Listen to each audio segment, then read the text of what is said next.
1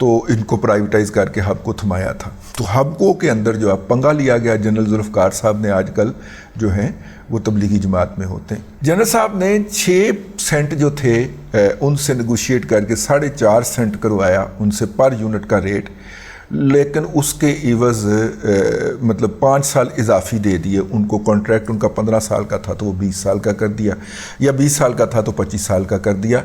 یوں جو total age of the project میں جو لاس ہوا وہ کئی بلین ڈالر کا تھا, صرف امیجیٹ ریلیف کے لیے کہ نہیں ہم 6 سینٹ نہیں دیں گے آپ کو, 4 سینٹ دیں گے.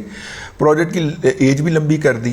وہ اس میں یہ ہوتا ہے نا پروجیکٹ میں پہلے 5 سال یہ ریٹ ہوگا, پھر اگلے 5 سال یہ ہوگا, پھر اگلے 5 سال یہ ہوگا. وہ انہوں نے اس کے اندر اتنا کچھ مان لیا کہ وہ اس کو دے دیا. ٹھیک ہو گیا. اچھا اس دوران سٹاک مارکیٹ جس طرح سفر کی ہبکو کی اسپیکولیشن کے نتیجے میں وہ لاس کو بھول جائیں, لیکن یہ والا جو لاس ہوا یہ ایک اور جرنیل صاحب کی جو ہے وہ نیگوشیٹ کرنے کی صلاحیت. چلیں ان کو چھوڑیں, حالیہ بتاتے ہیں آپ کو. حالیہ یہ ہے کہ یہ ان کو اپنا ہمارے جو فوجی صاحبان افسران جو ہیں وہ پروموٹ ہو کے اوپر آتے ہیں تو ان کو کوئی نہ کوئی جو ہے وہ جعل ساز ٹکر جاتا ہے, بلکہ جعل ساز ان کے خاندان کے اندر ہی ہوتے ہیں جو بتاتے ہیں کہ اتنے 1000 کروڑ ارب ڈالر کی منی لانڈرنگ ہوئی ہے. وہ اتنا دنیا کا پورا جی ڈی پی نہیں ہے یار جتنے کی آپ پاکستان میں منی لانڈرنگ کروا رہے ہو. یار خود خدا کا خوف کرو یار. اسی طرح میں اس طرف ایک الگ ویلاگ کرنے جا رہا ہوں, لیکن بہرحال جی یہ اللہ آپ کا بھلا کرے. یہ جو ہے اب جناب آ جائیں ریکوڈک کی طرف. ریکوڈک کا معاہدہ افتخار چودھری کو کہہ کے ختم کروا دیا گیا. اس کے بعد وہ ریکوڈک جو تھی وہ ثالثی عدالت میں ہمارے خلاف چلی گئی. ریکوڈک کا ٹوٹل خرچہ جو آیا ہوا تھا اس وقت تک جو وہ کہتے تھے کہ ہم نے بینک سے لے کے خرچ کیا وہ 55 کروڑ ڈالر نکالتے تھے. ٹھیک ہے, ابھی یہ آڈٹ نہیں ہوا, ان کا دعویٰ تھا. ٹھیک ہو گیا. وہ معاملہ جو تھا وہ ہم جیتنے کے پاس تھے کہ وکیل چینج کر دیے جنرل قمر جاوید باجوہ صاحب. وہ کیس ہم ہار, کیونکہ جب فائنل کے اندر اب ایوارڈ ہونے لگا ہے آپ وکیل چینج کر دیں گے, نئے وکیل کو تو کیس پڑھنے میں دیر لگ جائے گی, ثالثی عدالت نے کیا دوڑ جاؤ. انہوں نے فارغ کر دیا. پھر جب اس کی ایگزیکیوشن کی باری آئی, اس کے خلاف اپیل کی باری آئی تو بر وقت اپیل فائل نہ کر کے اپیل کرنے کا حق جو ہے وہ لوز کر دیا گیا. سازش ہے یہ, مطلب آپ نے کہانی سنتے جانا. اس کے بعد ان کو ایوارڈ ہو گیا. ٹھیک ہے, ایوارڈ ان کو ہوا تقریباً جسے کہنا چاہیے 5 ارب ڈالر کا یا 6 ارب ڈالر کا. ٹھیک ہے, انہوں نے یہ پروجیکشن شو کی کہ یہ ایک پروجیکٹ چلنا تھا 50 سال, اور اگر 50 سال چلتا تو ہمیں یہ والا پروفٹ ہوتا تو وہ 5 یا 6 ارب ڈالر کا, 6.2 بلین ڈالر کا, اگر میری عقل صحیح ساتھ دیتی ہے, نیچے میری رہنمائی کیجیے گا, اس کا ایوارڈ ہو گیا. اب جناب ان کے ساتھ نیگوسیشن میں بیٹھے اور ایک محب وطن آدمی جرنیل تھے, انہوں نے بیٹھ کے ان کے ساتھ نیگوسیشن کی اور اس نے ان کے کلیم کو ٹیبل پہ بیٹھ کے اڑا کے رکھ دیا. اس نے کہا یہ جو 55 کروڑ آپ کہتے ہیں یہاں سے شروع کریں نا, ٹھیک ہے, یہ چیز جو ہے یہ تو 55 کروڑ کی ہے ہی نہیں. ٹھیک ہے, اس کے بعد انہوں نے کلیم مطلب ٹیکنیکل بنیاد کے اوپر وہ بندہ آیا. فائنلی اس بندے نے ان کو اس بات کے اوپر قائل کر لیا کہ جناب 6.2 ارب ڈالر نہیں, 1 ارب 75 کروڑ ڈالر, وہ بھی 20 سال کے اندر قابل ادا. ٹھیک ہے, اور اس کے ساتھ اب 2 کمپنیاں تھیں.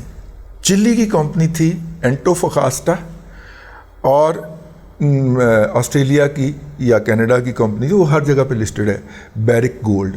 ان دونوں نے مل کے ایک تیسری کمپنی بنائی تھی, ٹیدیان کاپر کمپنی, TCC, ٹیدیان کاپر کمپنی بنائی تھی. ٹیدیان کاپر کمپنی کو ہم نے ریکوڈک کا ٹھیکہ دیا تھا, ابھی بھی وہی ہے. تو چلی والے جو ہے نا وہ مزدور لوگ ہیں, وہ کام کرنے والے لوگ ہیں, کیونکہ دنیا کے اندر جہاں پہ بھی معدنیات کی کھدائی اور ریکوری ہونی ہے وہ چلی کے ماہرین نے کرنی ہے. ٹھیکہ گھوم پھر کے چلی کے پاس جانا ہے, بھلے راستے میں 10 کمیشن ایجنٹ آ جائیں یا 1 آ جائے. ٹھیکہ جانا چلی کے پاس ہی ہے، چلی کے لوگوں کے پاس ہے، ان کے لوگوں نے آ کے کام کرنا کیونکہ دنیا کے اندر ان کی ایکسپرٹیز۔ چائنیز کے پاس بھی اب آئی ہے، چائنا نے بھی نقل مارنے سے چائنا ہے، لیکن ابھی ان کے پاس اتنی مہارت نہیں ہے، ٹھیک ہے؟ وہ لوہے شوہے کو چاندی شاندی کو ہاتھ ڈالتے ہیں، سونا اور تانبا ان کے بس کے باہر کی گیم ہے۔ چلی والے نے کہا یار آپ تو کت خانے میں پڑے ہوئے ہیں، ہم کام کرنے والے لوگ ہیں، ہمیں چھٹی دے دیں۔ تو چلی کی کمپنی کو جو پارٹنر بنایا گیا تھا کہ آپ کام کریں گے تو آپ کو اتنا حصہ ملے گا، کہا گیا کہ جناب آپ ان کا حصہ خرید لیں، اور وہ حصہ خریدنے کے میرا مطلب ہے کہ 55 کروڑ یا 50 کروڑ ڈالر تھے، وہ حکومت پاکستان کو ادا کرنے تھے، یا 1.5 کروڑ ڈالر تھا، 1 ارب 55 کروڑ تھے یا صرف 55 کروڑ تھے، اس پہ میں تھوڑا سا کنفیوز ہوں، لیکن وہ ہمیں کہا گیا کہ آپ پارٹنر بھی بن جائیں، آپ جو ہے وہ اس کا حصہ بھی بن جائیں۔ یہ ڈیل کی اس شہید کے بیٹے نے اپنے ملک کے لیے، ٹھیک ہے؟ اس کے بعد پھر انٹری ہو گئی جنرل باجوہ صاحب کی، انہوں نے اس شہید کے بیٹے کو سسپینڈ کیا، سیڈ پہ کیا، اور اپنے مچھندر جو تھے وہ مذاکرات پہ بٹھا دی۔ ڈیل کیا ہوئی کہ 2.25 نہیں 10.5 ارب ڈالر ٹیڈیان کو دیے جائیں گے، اور 20 سال بھی نہیں، پروجیکٹ جب شروع ہوگا تو پہلے وہ اپنے 10.5 ارب ڈالر پورے کرے گی، پاکستان حکومت پاکستان کو اور بلوچستان کو اس کے بعد کوئی آنا ٹگا لبے گا۔ اس ڈیل کے بعد پھر مالٹا کے اندر رونقیں لگنی تھیں، ٹھیک ہے؟ یہ ڈیل کر دی گئی۔ اب یہ تیسری نیگوسیشن ڈیل ہے جو ایک جرنیل صاحب نے کروائی ہے۔ اب مجھے خوف آ رہا ہے، یہ جو معدنیات کے دوالے ہو گئے ہیں، اور جنرل سید حافظ منیر صاحب جو ہیں انہیں تو قرآن بھی حفظ کیتا ہے، ٹھیک ہے؟